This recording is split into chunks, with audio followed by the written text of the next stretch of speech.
Shalom, sahabat GKPS TV yang dikasihi Tuhan. Sebelum kita mengawali hari kita, di pagi hari ini mari kita bersama-sama berdoa. Bersyukur kepada Tuhan atas segala berkat yang telah kami terima, nafas kehidupan menjadikan kami pribadi yang mengucap syukur, dan kiranya firman-Mu yang kami dengarkan hari ini Tuhan, boleh menjadi kekuatan yang baru, meneguhkan langkah kami sepanjang hari ini. Dalam Kristus Yesus kami berdoa dan mengucap syukur. Amin. Sahabat GKPS TV yang dikasihi Tuhan, firman Tuhan bagi kita tertulis di dalam Ibrani 11 ayat 1. Iman adalah dasar dari segala sesuatu yang kita harapkan dan bukti dari segala sesuatu yang tidak kita lihat. Saudara-saudari yang dikasihi Tuhan, kita hidup di zaman yang mengajarkan satu prinsip sederhana. Percaya hanya kepada apa yang bisa dilihat. Dunia ini berkata, kalau ada buktinya, baru saya percaya. Bahkan ada ungkapan yang sering kita dengar, seeing is believing. Melihat dahulu, baru percaya. Cara berpikir seperti ini perlahan-lahan membentuk seluruh kehidupan kita. Kita merasa aman kalau tabungan cukup, kalau kesehatan baik, kalau pekerjaan kita tetap, kalau usaha berkembang, dan kalau masa depan kita terlihat jelas. Namun hidup ternyata tidak selalu memberi kepastian seperti yang kita inginkan. Ada saat ketika seorang dokter tidak dapat memastikan apakah pasien akan sembuh. Ada saat di mana seorang karyawan tidak tahu apakah bulan depan ia masih bekerja. Ada orang tua yang telah mendidik anaknya dengan sungguh-sungguh, tetapi tetap cemas melihat masa depan mereka. Ada mahasiswa yang telah belajar keras, tetapi tetap belum mengetahui hasil yang akan diperolehnya. Bahkan dalam kehidupan rohani pun, ada masa-masa ketika kita berdoa, tetapi jawaban Tuhan seakan-akan belum datang. Pada saat-saat seperti itulah kita bertanya, masih adakah alasan untuk berharap? Penulis surat Ibrani menjawab pertanyaan itu melalui satu kalimat yang sangat terkenal. Iman adalah dasar dari segala sesuatu yang kita harapkan dan bukti dari segala sesuatu yang tidak kita lihat. Ayat ini sering dikutip tetapi sering pula disalahpahami. Ada yang menganggap iman hanyalah keyakinan positif. Ada pula yang berpikir bahwa jika kita memiliki iman yang cukup besar, maka semua yang kita inginkan pasti terjadi. Namun penulis Ibrani tidak sedang mengajarkan kekuatan positif seseorang. Ia sedang berbicara tentang kepercayaan kepada Allah yang setia. Bahkan ketika mata kita belum melihat apa yang dijanjikannya. Surat Ibrani ditulis kepada jemaat yang sedang mengalami tekanan dan penganiayaan. Mereka mulai lelah mengikuti Kristus. Sebagian mulai bertanya apakah keputusan mereka menjadi pengikut Kristus adalah keputusan yang benar. Mereka berharap Mesias membawa kemenangan. Tetapi mereka justru mengalami penderitaan. Di tengah situasi itu, penulis Ibrani tidak memberikan janji bahwa penderitaan akan segera berakhir. Sebaliknya, ia mengingatkan mereka tentang arti firman. Dengan kata lain, iman bukanlah sekadar jalan keluar dari kesulitan, melainkan kekuatan untuk tetap berjalan di tengah kesulitan. Saudara-saudari, kalimat pertama berbunyi, iman adalah dasar dari segala sesuatu yang kita harapkan. Kata dasar dalam bahasa Yunani adalah hipostasis. Kata ini memiliki arti yang sangat kaya. Dalam dunia kuno, kata ini dapat menunjuk kepada fondasi sebuah bangunan atau jaminan kepemilikan yang memberi kepastian atas sesuatu yang belum sepenuhnya kita nikmati. Bayangkan seorang membeli sebidang tanah, rumahnya belum berdiri, ia belum menempatinya. Namun ia memiliki sertifikat sebagai bukti bahwa tanah itu benar-benar menjadi miliknya. Demikianlah iman. Iman bukan rumahnya, iman bukan tujuan akhirnya. Iman adalah kepastian bahwa apa yang dijanjikan Allah sungguh nyata, meskipun kita belum sepenuhnya menikmati. Inilah yang membedakan iman Kristen dengan optimisme biasa. Optimisme mengatakan, saya yakin semuanya akan baik-baik saja. Tetapi iman berkata, saya percaya Allah tetap baik sekalipun keadaan belum baik. Perbedaannya sangat besar. Optimisme tergantung pada keadaan, iman tergantung pada karakter Allah. Optimisme bisa hilang ketika keadaan berubah, tetapi iman tetap berdiri karena Allah tidak pernah berubah. Itulah sebabnya orang percaya masih dapat berharap, sekalipun dunia di sekelilingnya tidak dapat memberikan harapan. Kalimat berikutnya berkata, iman adalah bukti dari segala sesuatu yang tidak kita lihat. Perhatikan bahwa penulis surat ini tidak berkata bahwa iman membuat kita melihat semuanya. Ia justru berkata bahwa iman memungkinkan kita tetap percaya sekalipun belum melihat. Mengapa? Karena objek iman bukanlah keadaan, melainkan Allah itu sendiri. Dalam Alkitab kita menemukan banyak contoh. Nuh membangun bahtera ketika hujan belum pernah turun.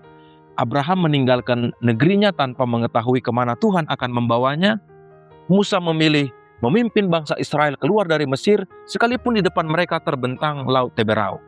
Tidak satupun dari mereka memiliki kepastian berdasarkan apa yang dilihat oleh mata. Yang mereka miliki hanyalah janji Allah. Dan itu sudah cukup. Disinilah kita belajar bahwa iman bukan berarti menutup mata terhadap kenyataan. Iman justru melihat kenyataan dengan perspektif yang lebih luas. Orang yang tidak memiliki iman hanya melihat persoalan. Orang yang melihat iman, melihat Allah bekerja di tengah persoalan.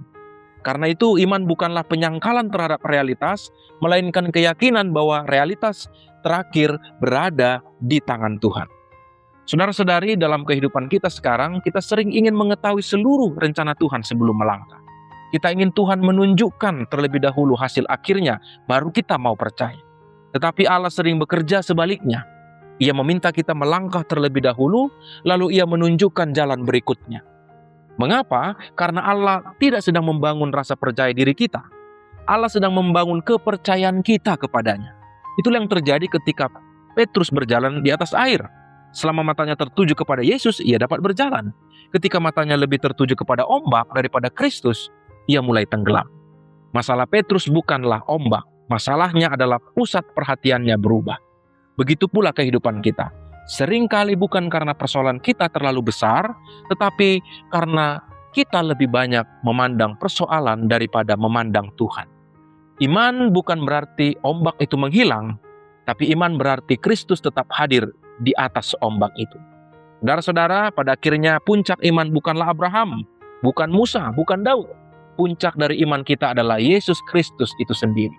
Yesus datang ke dunia membawa kerajaan Allah, namun Ia tidak memilih jalan kemenangan menurut ukuran manusia. Ia memilih jalan salib. Bagi dunia salib adalah kegagalan, tetapi di mata Allah salib adalah jalan menuju kebangkitan. Ketika Yesus tergantung di kayu salib, para murid mengira semuanya telah berakhir. Namun justru pada saat itulah Allah sedang menggenapi seluruh rencana keselamatannya. Kebangkitan Kristus mengajarkan bahwa Allah sanggup menghadirkan kehidupan di tempat yang tampaknya hanya ada kematian. Karena itu, iman Kristen selalu berpijak pada satu fakta besar. Allah membangkitkan Kristus adalah Allah yang sama yang juga memegang hidup kita hari ini. Saudara-saudari yang dikasihi Tuhan, hari ini mungkin ada di antara kita yang sedang menunggu jawaban doa. Ada yang sedang berjuang mencari pekerjaan, ada yang sedang bergumul dengan sakit penyakit. Ada yang sedang menghadapi persoalan keluarga. Ada pula yang sedang mempertanyakan masa depannya. Firman Tuhan hari ini tidak berkata bahwa semua persoalan akan selesai esok pagi. Firman Tuhan berkata, iman adalah dasar dari segala sesuatu yang kita harapkan. Artinya, dasar pengharapan kita bukan keadaan yang berubah-berubah, tetapi Allah yang tidak pernah berubah. Mari kita memulai hari ini dengan membawa satu keyakinan. Iman bukanlah kemampuan melihat suatu masa depan dengan jelas, melainkan keberanian berjalan bersama Tuhan ketika masa depan masih diselimuti kabut.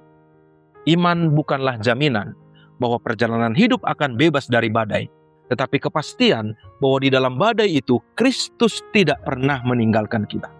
Karena itu jangan biarkan harapan kita ditentukan oleh keadaan ekonomi, oleh kesehatan, oleh jabatan, atau oleh situasi dunia.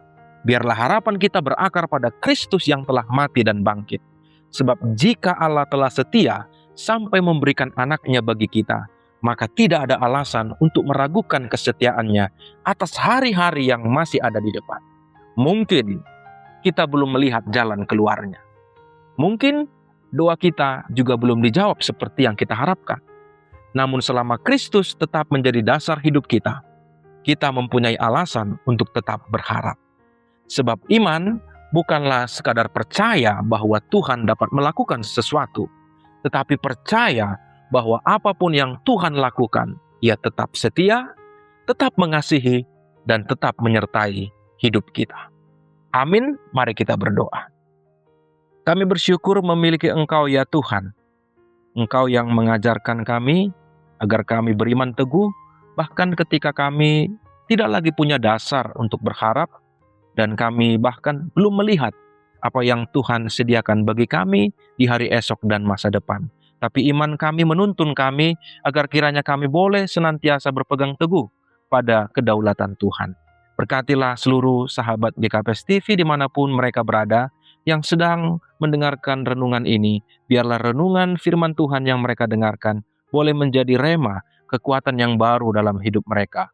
Berkatilah mereka Tuhan sepanjang hidup mereka, kiranya mereka menjadi pribadi yang tetap beriman teguh kepadamu. Dalam Kristus Yesus kami berdoa. Amin. Mengejar hadir-Mu di dalam hidupku, dekat padamu, itu rinduku.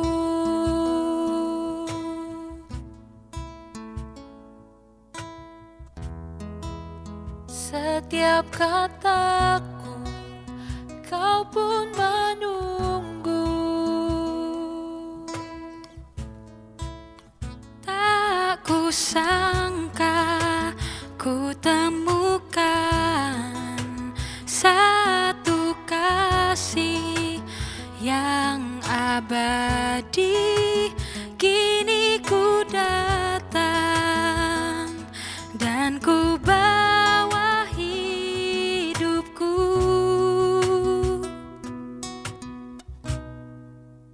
memandang wajah-Mu, mengikuti kebaikan-Mu, mengejar hadir-Mu di dalam hidupku. Membawa sembahku, menyatakan kebesaran-Mu, mengejar hadir-Mu di dalam hidupku. Memandang wajah-Mu, mengikuti kebaikan-Mu, mengejar hadir-Mu di dalam hidupku. Oh, dalam hidupku, membawa sembahku, menyatakan kebesaran-Mu, mengejar hadir-Mu, mengejar hadir-Mu, mengejar hadir-Mu di dalam hidupku.